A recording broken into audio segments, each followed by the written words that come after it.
ஜனநாயக திராவிடக் கழகம் மக்களின் மனசாட்சியாக மட்டுமே செயல்படும் என்பதை தீர்க்கமாக வலியுறுத்துகிறேன்.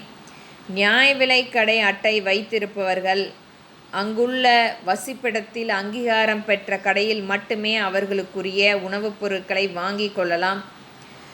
ஆனால் ஏழை எளிய மக்கள் அவர்களுடைய வேலை காரணமாக தமிழகத்திலிருந்து வட மாநிலத்துக்கோ வட மாநிலத்திலிருந்து தமிழகத்துக்கோ வரும் ஏழை எளிய மக்கள் அவர்களுடைய அந்த நியாய விலைக் கடையில் எங்கு சென்றாலும் அவர்களுக்குரிய உணவுப் பொருளை வாங்கிக் கொள்ளலாம் என்ற ஒரு அங்கீகாரம் வழங்கப்பட வேண்டும்.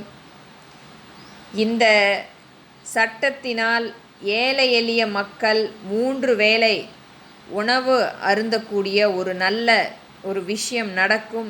இன்றைக்கும் அவர்கள் பசியாலும் பட்டினியாலும் செத்து மடிந்து கொண்டிருக்கிறார்கள்.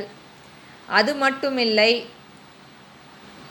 அரசு முன்வந்து அனைத்து பொருட்களுமே ஒரு நல்ல தரமான குறைந்த விலையில் இந்த நியாய விலைக் கடையின் மூலம் மக்களுக்கு செயலாற்றப்பட வேண்டும். ஒரு நல்ல அக்ஷய பாத்திரமாக, அன்னபூர்ணியாக இந்த நியாய விலைக் கடைகள் ஆங்காங்கே செயல்படுத்தப்பட வேண்டும்.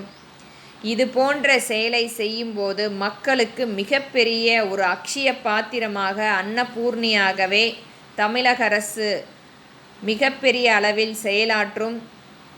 இதை கருத்தில் கொண்டு இன்றைக்கு ஆட்சி பொறுப்பில் இருக்கும் திராவிட முன்னேற்றக் கழகம் இதை கண்டிப்பாக ஒரு நல்ல திட்டத்தை செயல்படுத்தப்பட வேண்டும் என்பதை மாண்புமிகு முதலமைச்சரை நான் மிகப்பெரிய அளவில் ஜனநாயக திராவிடக் கழகத்தின் மூலம் வேண்டிக் கொள்கிறேன்.